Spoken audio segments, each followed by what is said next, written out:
I'm really excited to be joined by our next guest. I'm going to read for you these achievements. He's currently working for Pamu Farms, this is Landcorp, in Westport. He's Aha Whenua Young Māori Farmer of the Year in 2016, has been crowned now the 2020 Zanda Mcdonald Award winner. Jack Raharuhi joins us now on tour in Gisborne. Jack, welcome to the show. 27 years old, Bulla. You're working out of Bulla, the Dairy Group Operations Manager for Pamu. Tell us firstly about your day-to-day job overseeing 4 dairy farms and a machinery syndicate. Holy moly.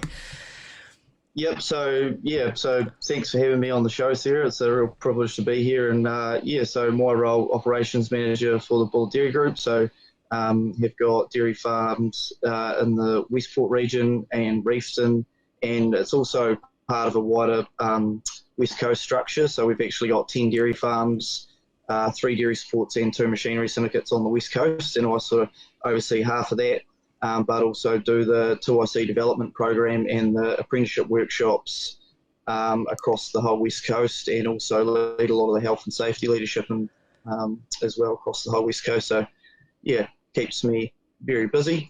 I've also got some involvement outside of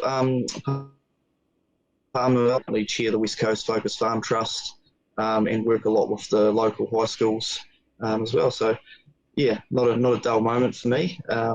Keep busy. I am really interested to know where it all began for you in terms of your background growing up. Was this something that you always wanted as a little boy?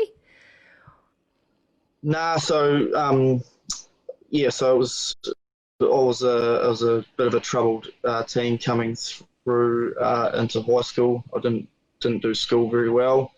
I was into drugs and alcohol and cars and doing all the naughty stuff. And my parents decided to pull me out of school and put me on my dad's friend's farm, which was located on actually one of the farms that I now oversee. So not from a farming background. I'd done it for 3 months and absolutely hated it. And then, there was a sparkle in the eye and got a real feel for it. And now I'm extremely passionate about not just agriculture, but more importantly, the people in agriculture. What was that turning point, and what is the thing that we're not harnessing enough for young people to turn that, hating it to that spark to want to go on to be incredible leaders in the industry like yourself, Jack? Yeah, it was probably a unique situation for me. Like I worked under quite a hard bugger that Dad sort of told to straighten me out. So working under him, was pretty tough. But I think selling the story around like enjoying animals and sort of getting that connection with the animals, and also just getting passionate about the land we farm, just showing that it's not just about milking cows or shearing sheep or anything like that. There's actually a lot of technology coming into agriculture now, and I think there's a lot of avenues that can inspire people into the industry.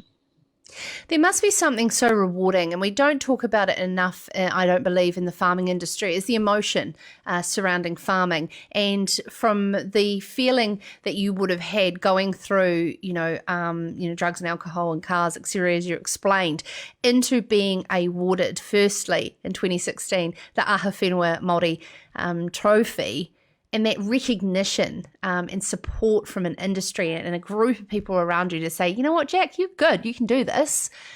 That must be a real turning point for you in your life. Yeah, like winning the Aha Whenua was a massive achievement for my career. And I guess I was rewarded for the way that I've been passionate about people and attracting people into this industry and really harnessing the great things that agriculture is doing, because we actually we are doing some really great things across the country, and I just don't think we're telling that story well enough, and I think there's still a lot of more people to inspire into this sector, and I'm really passionate about the people that not just work in the sector at the moment, but the ones that are yet to be inspired. I think there's a lot of opportunity there for us.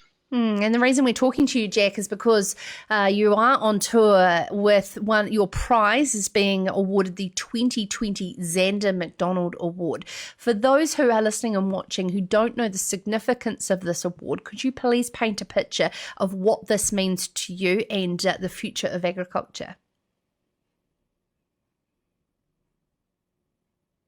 Jack frozen a wee bit there. Yeah, it carries a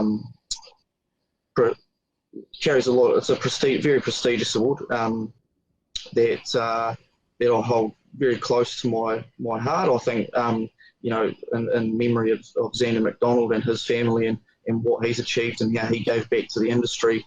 I don't take being an ambassador for the award lightly, and I think I'm going to do everything in my my stride to make sure that I'm living up to being an ambassador for the award and giving back to the people of agriculture. And I guess so a bit of context on the award. So it's an Australasian agribusiness award. So so it's sort of annual award that's been set up in memory of Zanda Mcdonald, but it's also established around a Triple P group, which is a group of people that are trying to bridge a gap between Australia and New Zealand and sort of get all of these great connections, because there's so many great people across Australia and New Zealand together and celebrate all the good things that are happening, but also give us guys that are coming into the industry and wanting to pay the way in the agricultural space a leg up. I think there's a real good environment for these, for us that are coming into the industry and wanting to make something of ourselves. There's a really good environment for progression amongst this Triple P group. And it's a support network that is about wrapping the arms around the youth of this industry that are our future leaders and current leaders, as we heard there from Jack. Jack, share with us your trip. I understand you're with Richard Schofield tonight in Gisborne, and you're on tour with the almighty Shane McManaway and Matt Wyeth and co. What have you learnt so far? And tell us more about where you are off to tomorrow and throughout the rest of the week.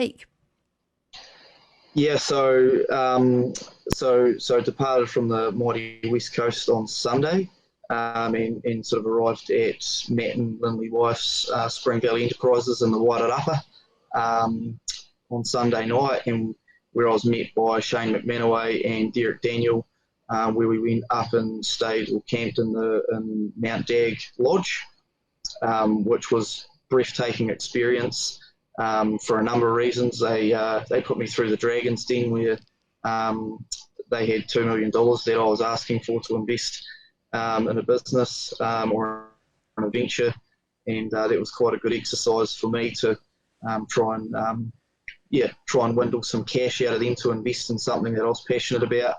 And then so the next day and a lot of good conversation, just general conversation and hearing some of the successes and some of the potholes that both Shane and Derek and Matt have had along the way, and learnings from those experiences, but also making those good business decisions, but also how passionate and how important people are to any business, I think has been a really important takeaway. We visited Gold Creek State Farm, where Shane and Lynette McManaway farm there, and we got to see some velveting that Kay, one of his managers there, was doing, which was quite stunning to see. We got to visit the Five Rivers building site, which is a medical facility that Shane and Lynette are building in Greytown, and got to hear Shane's values and some of the context around why he's doing, why he's giving back, and sort of the principles around that. So that was really, really, really cool. So then we went to lunch with John Monaghan, the chair of Fonterra, and got to listen to his journey through governance, through management, and through his career, and got to ask him some curly questions, around how he's managed the ups and downs of his life journey, and also just re-emphasising the importance of people in business and authenticity as a leader being really important. We went to Stu Weatherstone's dairy farm there, so it's one of the largest dairy farms in the Wairarapa, was a 3,000 cow farm across 2 sheds, and he employed 13 staff. So quite a big operation in terms of people, and got to see some innovative stuff that he's doing with his people in terms of managing a large operation there. So got to listen to some good business insights from him and sort of his view on agriculture at the moment, which is really positive. And so that was really refreshing to hear that. And then, sort of headed back and camped up at Spring Valley Enterprises there. And then today we flew from Masterton to Gisborne, where we visited Integrated Foods and got to listen to their point of difference and how they've built their business. It's quite a unique business, which was quite cool to pick Gray Alexander and the general manager, Brent Ansis, pick their brains on how they've formed that, but also Brent's come through a corporate ladder very quickly, so I was really keen to hear how he's done that and sort of absorb all the information I could get around that innovative thinking. And then we went to Leaderbrand as well, so we got to go through Leaderbrand building there, and they took us through their business. Murray McPhail sort of took us through his life journey and the ups and downs, and sort of how to manage risk and sort of how not to and how to, and the risks and lessons he's learned, and also the really positive things he's done over his career with his with the Leaderbrand business, which was really, really inspiring to hear. And he had some really gold nuggets around the people space as well. And then, we got to head around Richard, so Whangarā Farms. Richard Scholefield's the general manager of the Whangarā Farms here in Gizzy, and it was just really good to so this property here has won the Ahu Whenua Trophy before, so it was really good to visit the property for that reason, but also Richard Schofield carries a really good reputation in the sheep and beef industry, so it was really good to rub shoulders with him in the ute today and get around some stunning properties. Like, there's some beautiful properties up here, and it's my first time in Gisborne as well, so it was really good to get out about and see the challenges that they face, and also the opportunities that lie ahead for the sheep and beef sector in Gizzy. And so we finished up here, sort of heading into the week, so heading to Taupo for a couple of days, and then going through Trinity Lands there, and meeting up with a couple other people there, and then going down to Blenheim and heading to Doug Avery's field day, beef and lamb field day in Blenheim. And then sort of I get handed over by Matt Wyeth, who's sort of led the North Island trip.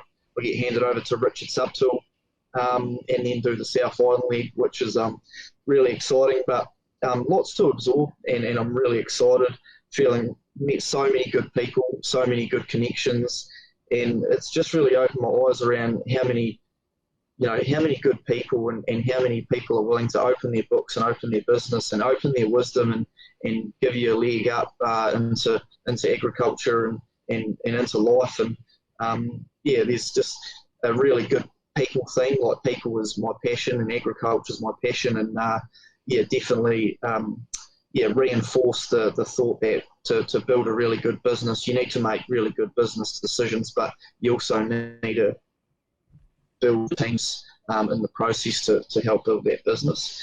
A couple of things I just want to point out, Sarah. I just want to thank the sponsors of the award. I really want to thank the Triple P Group. I want to thank the Zanda Mcdonald Award organisers. I want to thank Westpac. I want to thank Tamania Angus, McDonald Holdings, Allflex, Australian Community Media, and CBRE. Without those sponsors, it would not be possible to make an award like this possible for me. And I can see already we're only early in this this mentoring trip, but I can see it's going to be a very life-changing week and open up so many opportunities for me. And I just really want to take the time to thank all the people involved. Don't know about the rest of you watching, but holy moly, that's pretty inspiring. And we can see why you took home the 2020 award. Jack, absolutely congratulations on behalf of all the viewers and listeners here on Serious Country. You can see where $10,000 worth of tailored education and mentoring and the privately chartered aircraft that you are able to fly around in adds up. It's but it's the intangible, Jack, isn't it? Those the ability to ask the questions of our industry leaders. And Jack, it's an absolute privilege and pleasure to have you on the show. Thank you so much. And I look forward to following your career very closely. Congratulations again, and we will catch up with you in good time. Enjoy the rest of your trip. You're in safe and wonderful hands. I know that for sure. That's Jack Raharuhi there, the 2020 Zanda Mcdonald Award winner. This is Sarah's Country.